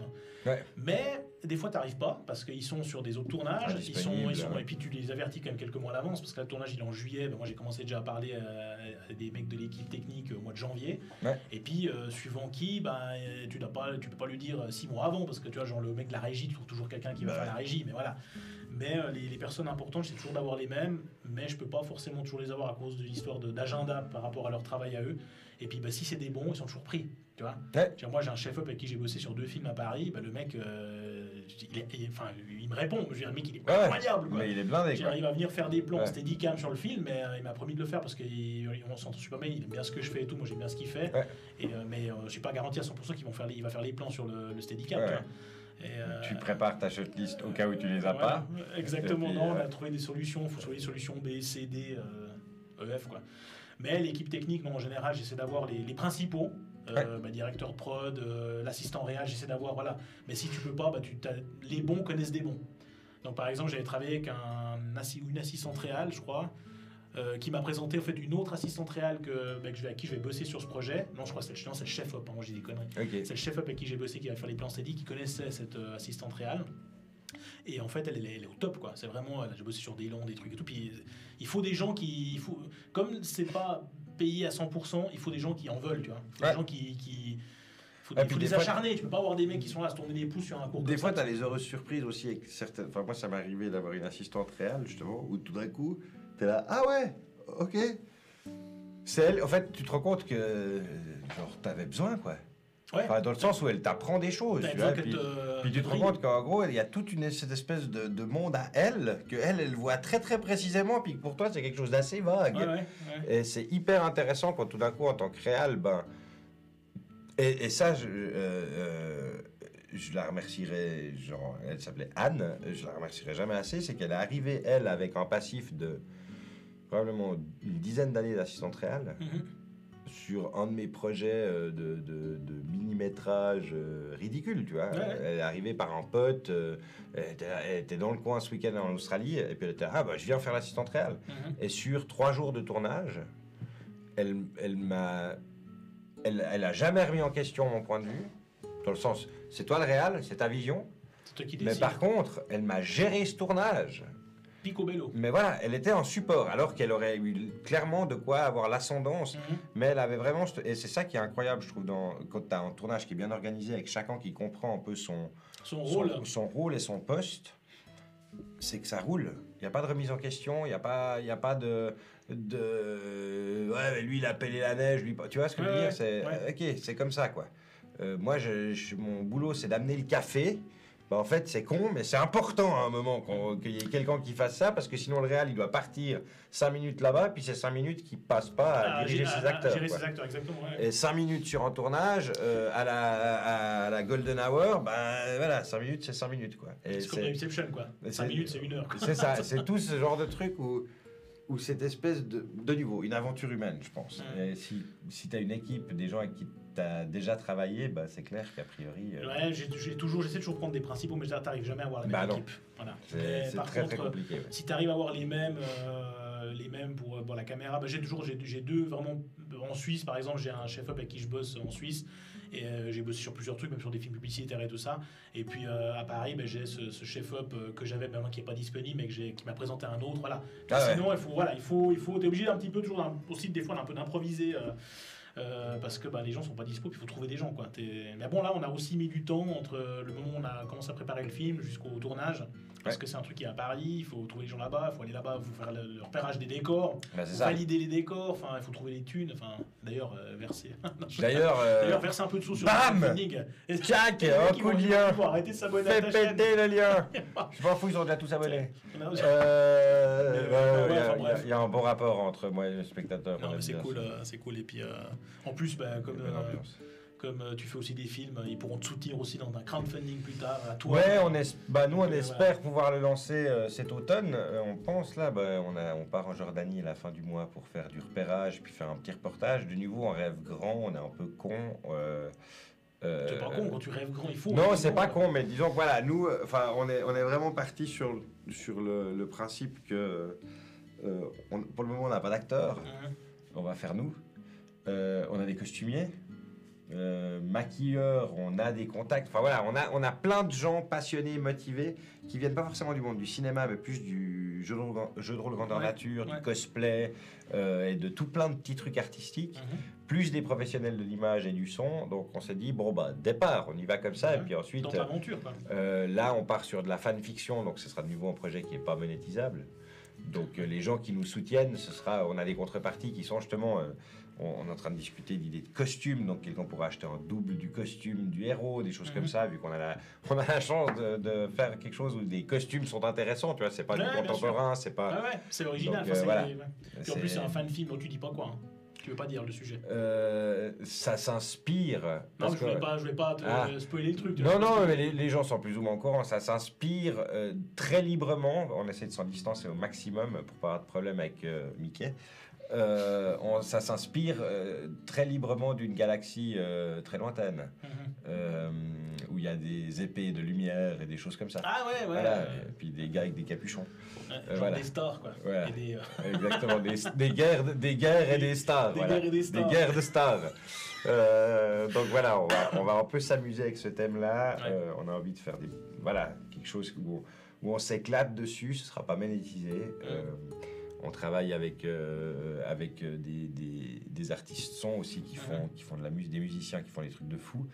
Donc on se réjouit, c'est un projet purement passion qui, on l'espère, sera une carte de visite pour la suite du département fiction. Mais je profite de faire une parenthèse là-dessus. J'ai un réalisateur français que je suis aussi, ce qu'il fait. J'ai vu se connecter avant. Okay.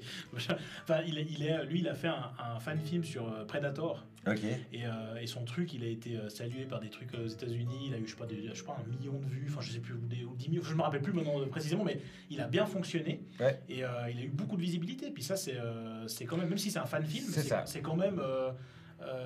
Ça a quand même sa visibilité. Enfin, il n'y a pas de bonne ou de mauvaise pub. Puis bon, Predator, j'adore aussi la franchise. La franchise. Mais je me rappelle lui avoir dit à l'époque, quand il avait sorti ça, je lui ai dit, mais un jour, il faut qu'on fasse un les deux, quoi. Parce que moi, j'adore ça aussi. Et puis voilà, après, tu peux aussi réaliser des films à 2 réalisateurs. Hein. C'est ça, clairement. Aussi, ça se fait clairement. Les frères Cohen. Comme exemple. Exactement. Enfin, bref. Donc, c'est. Voilà, on part dans la fiction. On se réjouit de s'y lancer. Merci à Laurent s'il nous regarde, parce que sans lui, c'est lui qui a mis le coup de pied au cul dans la fourmilière. Mais il en faut bien il en faut bien un. Et puis comme je dis maintenant, ces dernières années, j'ai décidé de dire oui quand il y a des opportunités comme ça. Et je pense que c'est comme ça qu'on avance. Finalement, on fait, on se rate et puis on refait. Tu sais, en parlant de ça, des fois il y a des gens qui me demandent. Pas dire de nom. Non, mais il y a eu des gens qui m'ont demandé, mais tu persistes comme ça, là, tes courts-métrages, mais t'es sûr que ça sert à quoi Ça sert à rien. Écoute, rien. Dépenser du fric. Donc, en fait, je fais ça comme ça, tu vois. Ouais. Et là où j'aimerais aussi faire une petite parenthèse, c'est que souvent, quand maintenant c'est un peu moins, mais je dirais au tout début, jusqu'à la moitié de mes projets, de mes films, il y en a qui disaient, mais en fait, on finance ton hobby. Tu sais, en fait, pour eux, d'ailleurs, ils en parlent dans le film de Spielberg, Fabelmans. Moi, je l'ai pas vu encore, hein, mais ils parlent de ça. Et les gens croient en fait que c'est ton hobby. Mais non, c'est pas un hobby. C'est ta passion et tu peux pas en vivre tout de suite, mais tu as envie d'en vivre. Ton rêve. C'est comme le gars qui, tu vois, Picasso, il avait un hobby. Voilà. Ouais, mais bon, après, il était seul quand il était mort. C'est pas ce que j'ai envie, quoi. Non, en fait, c'est de nouveau ça. C'est moi non plus, dans un sens, j'aimerais bien pouvoir être pas célèbre, mais confortable. Non, mais reconnu pour ce que tu aimes faire. Ouais. Tu vois, pas, moi, j'ai toujours dit à ma femme et à d'autres amis, je dis, moi, je veux pas devenir millionnaire. Si tu deviens millionnaire, tant mieux. Si tu fais un film comme si c'est 80 millions, c'est cool. Je vais pas cracher sur l'argent. Par contre, moi, mon but, c'est pas de devenir millionnaire. Moi, c'est de me lever le matin puis de faire des films. Ouais. Parce que, comme on discutait avant, oui, aujourd'hui, je fais des films, mais à côté, je dois avoir un job d'appoint parce que tu peux pas vivre de court-métrage, tu peux pas vivre, voilà. Et c'est ça qui est des fois qui est frustrant. Parce que tu vois, toi, moi, la nuit, je cogite d'idées. Des fois, j'écoute pas les gens quand ils me parlent. Non, pas là, parce que je suis obligé, tout le monde me regarde. On est bien là, on est bien. Non. Mais il y a des fois où ça veut dire, quand j'écoute pas les gens, ça veut pas dire j'en ai rien à foutre. Quand je dis par là, c'est que tout d'un coup, il y en a un qui me parle de quelque chose, puis moi, tout d'un coup, j'ai une idée qui me vient. Puis je dis, putain, il faudrait que je fasse ça, il faut que je note ça quelque part, tu vois. Ou bien, tiens, pour ce film Murphy, il faudrait que je fasse ça, ou il faudrait que je contacte cet acteur-là, tu vois. Puis il y a tout le temps des trucs ça qui cogitent, quoi.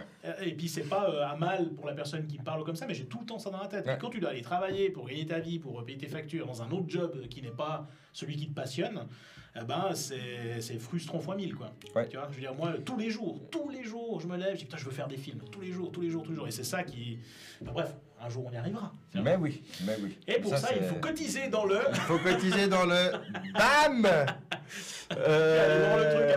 Tac, à fond, tu vas voir, tu n'as rien capté.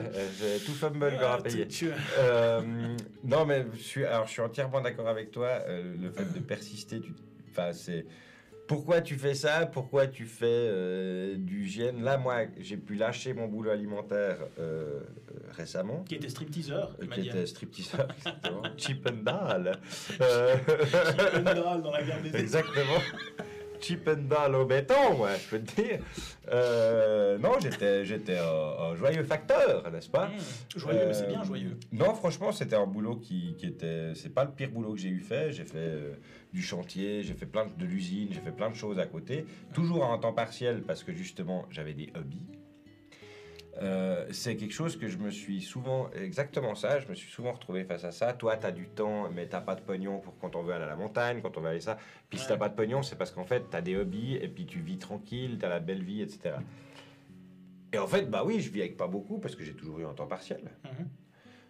Mais maintenant que je l'ai lâché, et puis que, le nouveau temps partiel que j'ai, c'est un boulot passion, où je fais de l'événementiel, de l'écriture, etc. En fait, je me rends compte que moi-même, plus que pour les autres, moi-même, je me rends compte que je suis plus dans la logique de je suis tranquille parce que je suis en glandeur. Parce que j'ai un temps partiel, et puis je fais mes hobbies à côté. Maintenant, ces hobbies, c'est le jeu de rôle, c'est le tournage, c'est la vidéo, c'est l'événementiel, c'est des hobbies qui maintenant, sont des métiers, quoi. Et je pense que c'est ça, le regard que je te rejoins énormément là-dessus, le regard de l'autre par rapport au fait qu'en fait, il y a une personne sur 1 million qui va gagner sa vie de réalisateur. Pourquoi tu fais ça? Une personne sur 1 million, c'est ce que disent les gens. Puis moi, dans ma tête, je fais, pourquoi je le ferais pas? Pourquoi pas? Pourquoi ce serait, après tout, cette personne sur 1 million? À un moment, elle a fait la même chose que moi, c'est-à-dire qu'elle a décidé que ce serait elle. Oui, tout à fait. Et l'autre jour sur Facebook, j'ai vu des commentaires des fois tu mets des posts, des petites répliques comme ça. Il y en a un qui a mis, je me rappelle plus qui c'est maintenant, il disait si quelqu'un te dit qu'un truc est impossible, fais-le. Ouais. Mais c'est vrai. C'est ça. Tu vois, on m'a dit combien de fois on m'a dit mais c'est impossible d'aller à Hollywood. Mais pourquoi j'irais pas à Hollywood? Pourquoi je ferais pas un long métrage en Suisse qui serait doublé en anglais, qui serait touchant, qui marcherait aux États-Unis parce qu'ils adorent les histoires vraies, tout ça. Puis tout d'un coup, tac, dis donc, Petron, tu sais pas. Et peut-être que je ferai des courts-métrages jusqu'à ma mort. Essayez. T'en sais rien. Les ampoules. Il faut faire ce que tu as envie de faire. Et puis moi, les ampoules. Voilà, j'ai pas pu faire d'école, mais je me bats pour ce que j'ai envie de faire. Et puis. J'ai trouvé 1000 manières de ne pas faire une ampoule. Et non pas une seule de faire une ampoule. C'est vrai. C'est ça. C'est vrai. Je pense que c'est pas mal ça, le cinéma, c'est que tu deviendras pas célèbre, mais tu as la satisfaction de raconter des histoires, qui te touchent de la manière qui te plaît. Qui te plaît, ouais.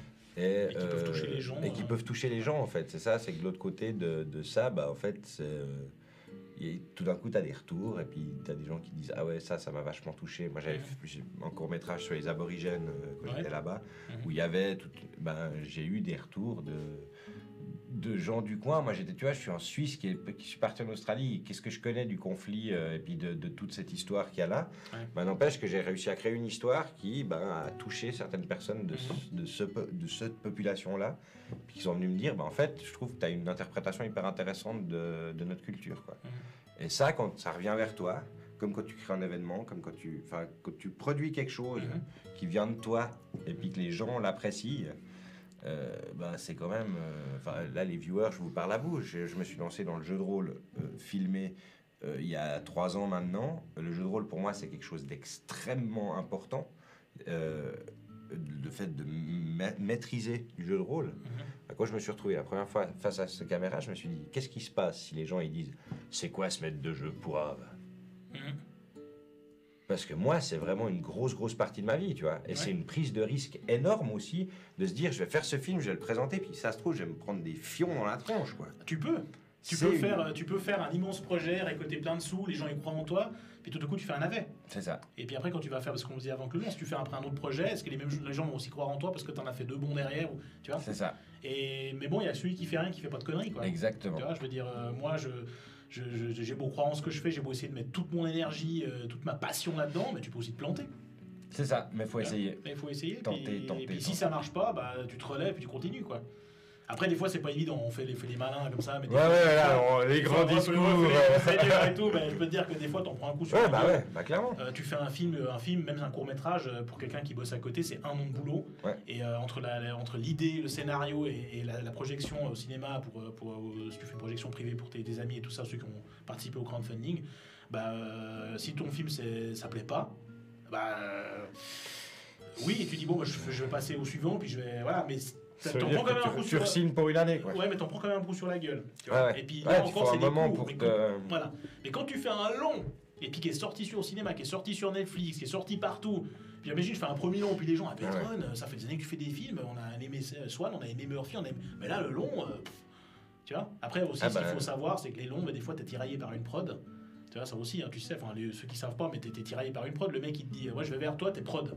Puis je dis, voilà, écoute, Raphaël, j'ai ce film-là, il me faut 8 millions d'euros, ou 8 millions de francs, j'en sais rien. Puis je dis, bon, on y va. C'est bon. Mais tu vas être là quand je vais réaliser le film. C'est ça. Tu vas respirer à ma place. Alors, maintenant, acteur, tu vas faire ci, ça, puis toi, non, écoute, non, ça c'est de la merde. Puis en fait, il y a eu des réals qui ont fait que je suis aussi sur Facebook et tout, qui ont fait des speeches sur des films qu'ils ont fait, où ils ont été emmerdés par la prod. Parce que la prod, elle va mettre 8 millions. Toi, t'es l'employé en tant que réal. Blade Runner. Exactement. Voilà. Et après, le film que tu as... Si c'est toi qui l'as écrit, c'est plus compliqué. Si maintenant, moi, je réalise un film avec une prod derrière, et puis c'est pas moi qui ai écrit le film... C'est pas mon histoire qui est sortie de... T'es en sous-traitant. Voilà. Donc là, tu réalises comme toi, tu l'as en tête, tu mets ta patte et tout. Mais voilà, le prod a pris vénère. Mais des fois, quand tu as écrit toi le truc, par exemple, j'ai fait ce Swan qui parle d'autisme, je voulais l'adapter en long métrage. Imagine, je fais un long métrage de Swan, et puis je trouve un producteur qui met 1 million, parce que c'est pas un film à gros budget. Et puis après, j'ai fait le cours, il a marché, je veux faire le long, j'ai écrit le long. Et puis tout d'un coup, le mec, tout le long du tournage, pendant 1 mois et demi, il va dire « Ah non, ça je veux pas cet acteur, je veux pas lui. » Change cette scène, je veux pas mettre Coca-Cola ici. Ouais, voilà. Et puis après, ton truc, peut-être il est raté, mais t'as pas voulu ça. Puis les gens, qu'est-ce qu'ils se rappellent? C'est réalisé par Antonio Petron, ou c'est réalisé par Raphaël, tu vois. Ouais, produit par, ça, non, les gens, ils se rappellent pas des producteurs, ils se rappellent des acteurs et des réalisateurs. C'est ça. Ouais. Mais voilà. Enfin bref. Belle aventure, en tout cas. On va passer la vidéo du crowdfunding pour conclure, je pense, parce qu'il est déjà 21h23. C'est vrai. T'as vu, on se disait ça passe vite 1 heure. Comment on va meubler 1 heure? On est déjà là depuis 1h20. Oui. Je te coupe. Il y avait ce film que je t'ai parlé, que j'ai fini. Oui, voilà. Il y a ça, avant de lancer, parce que si tu conclus sur la vidéo, au moins... à fond. Voilà. Donc, Donc, demain soir à 21h, sur ma page YouTube Antonio Petron, bam, en deux bleus, bah voilà, elle est là. Je vais sortir en fait un court-métrage qu'on a tourné l'année passée au mois de novembre qui s'appelle 556 et puis c'est un petit court-métrage de 8 minutes. On a fait, donc il faudra être indulgent, il n'a pas eu beaucoup de budget pour ça non plus, mais quasiment rien. Mais c'est un film en fait qui évoque un mec qui se venge contre les prédateurs sexuels. Okay. C'est quelqu'un qui a été abusé étant petit, sa famille aussi, et voilà, bah, il voit que le système en fait ne fait rien contre ça, enfin il est complètement impuissant contre ce système, donc en fait il décide de faire justice lui-même, et puis voilà. Okay. Donc je ne dis pas plus que 8 minutes, tu pas un sujet assez dur vu à travers le regard d'une victime. En fait. Ouais, c'est ça, et puis il faut pas le regarder, disons en dessous de 16 ans, parce que disons il y a quand même 2-3 trucs un peu, voilà. Mais je vais le sortir demain soir à 21h, il est fini, on a un peu tardé pour le finir avec 2-3 effets à faire, 2-3 effets visuels, ça a pris du temps, il faut de l'argent, t'as pas d'argent, enfin bref, on va pas refaire le film quoi. Ouais, mais voilà, demain soir à 21h sur ma page YouTube, et puis bah, si vous avez aimé cet échange, bah, je vous encourage à partager le lien du crowdfunding et puis verser un petit sou si vous pouvez. Et puis voilà, on a le 2 mai, ça se termine. Soutenir. Voilà, le 2 mai, ça se termine, il faut qu'on ait les 6000. Yes. Et puis voilà. On va voir si tu as le temps et si nous on arrive à s'organiser pour se revoir peut-être un petit coup avant la fin du Kickstarter pour refaire un petit coup de relance si tu es motivé. Ouais, pour revenir papoter cinéma. Si tu as du temps. Je referai mon meilleur top 3 là. Voilà, on fera un meilleur top 3, on fera un top 18. Mais j'étais sorti dessus, je sais pourquoi, parce qu'en fait. Top 50, tu sais. Ouais, un top 5, mais en fait j'ai vu cette en fait pour la petite connerie que j'ai dit avant, que je perdais mon fil avec mon Green Book là. Ouais. C'est un film que j'ai vraiment vu, mais je l'ai vu en fait passer, parce que des fois il y en a qui partagent des affiches sur Facebook, puis je l'ai vu passer en fait aujourd'hui, puis c'est un film que j'avais beaucoup aimé, mais je me rappelais plus vraiment le sens du truc, parce que je l'ai vu quand il est sorti, puis j'ai vraiment beaucoup aimé, mais après il n'y a pas de top 3, tu vois, parce qu'il y a Rocky, il y a Messi, il y a machin, t'as plutôt un top. C'est la question piège, le top 3, tu sais. Moi je me suis arrêté au top 2 comme ça, je suis pas allé jusqu'au 3. C'est pour ça moi d'ailleurs je suis pas fan quand on me demande ça, parce que t'as beaucoup de films que t'aimes, t'as pas vraiment juste 3 films.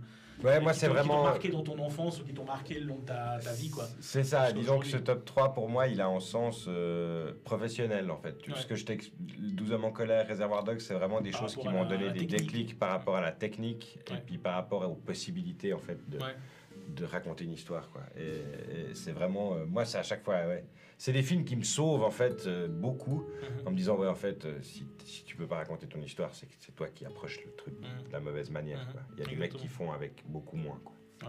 Et du coup c'est vrai que c'est toujours très comment tu dis, pas humiliant, mais quand t'es humblifiant, voilà, c'est toujours très humblifiant. D'accord. Voilà, j'aime bien ce mot, humblifiant. Allez-y, foutez-vous de ma gueule, clippez tout ça dans Twitch. Ils vont se foutre de ta gueule, ça y est, jusqu'à la postérité. Voilà, quoi qu'il en soit, merci beaucoup Antonio, ça m'a fait très plaisir de t'avoir à ma table et de pouvoir discuter cinéma et réalisation et métier du cinéma. Passion. Ouais, ça fait plaisir d'avoir un collègue à table. Et je me réjouis de notre prochain échange. Je vois que Benjamin n'a pas attendu et a déjà lancé la vidéo. Non, fallait pas, parce que j'ai un bouton là pour le faire. Je vais le virer. Faut que tu le vires. T'es viré, mais après la vidéo. Après la vidéo, t'es viré. Pour virer quelqu'un, il faut déjà payer. Ouais, c'est vrai, c'est pas faux. Voilà, et il fait que des bêtises. Il n'est pas payé en plus. Bon, quoi qu'il en soit, vas-y, clique sur le petit œil, tu l'éteins. Vas-y, éteins la vidéo, Benjamin. Voilà, magnifique, grandiose. Moi, je vais appuyer sur le bouton. Chers viewers, je vous remercie de nous avoir suivis ce soir. J'espère que ça vous a plu comme petite interview, comme petite soirée, que vous avez appris 2-3 trucs sur l'envers du décor. Parce que c'est gratuit, bam, je rebalance une fois le lien Ulule de notre cher Antonio pour aller soutenir Murphy, un super projet de court-métrage qui va se tourner à Paris. Donc, qui sait s'il y a des gens qui veulent être figurants, vu que vous êtes presque tous français. Peut-être qu'il y a des gens sur Paris qui ont envie de se payer une place de figurant ou d'aller jeter un œil sur le tournage. N'hésitez pas, ça fait plaisir de soutenir des réals indépendants. Bientôt, vous allez nous soutenir, nous, donc n'hésitez pas, surtout. Et puis, nous, on se retrouve mardi avec le Comptoir des Songes, mardi soir, pour la clôture de Spelljammer. Et puis, mercredi, avec le blaireau, notre équipe d'enquêteurs de l'étrange de Romandie occidentale. On se réjouit de retrouver ces débiles. Mercredi, ça va être juste trop drôle. Je me réjouis de vous retrouver aussi. Je vous fais des gros becs. Et d'ici là, je vous dis bon jeu. Antonio, à très bientôt. À très bientôt. Merci à Studio 4D2. Merci à toi, Raphaël. Et puis, merci à tous ceux qui nous ont écoutés. Qui se sont dit dans de bleu, j'ai rien bouffé, et puis on est à 8h, 21h30. Ils nous ont bouffé une demi-heure. Nos studios, c'est comme ça. On vous dit 1 heure, on vous offre 1h30. Ouais, donc, voilà. Vous plaignez pas. Allez, merci à des tous. Gros becs, à tout bientôt. Bonne soirée. Et normalement, ça devrait marcher.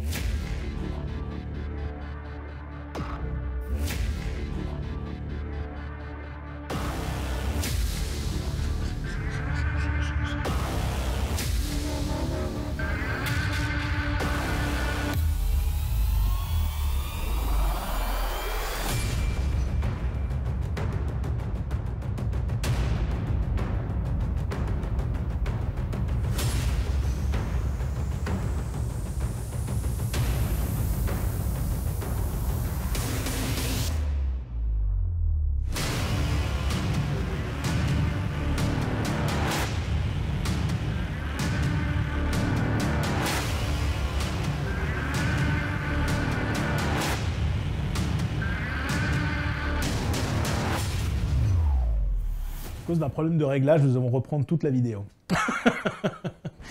Ok. Alors, je suis là aujourd'hui pour présenter mon prochain film Murphy, court-métrage que nous allons tourner cet été à Paris. Mais avant tout, je suis Antonio Petron, auteur et réalisateur. J'ai à mon actif plusieurs courts-métrages, dont l'avant-dernier Swan, qui avait été réalisé aussi grâce à vous, grâce à ce crowdfunding que nous avions fait, qui a permis au film de voir le jour.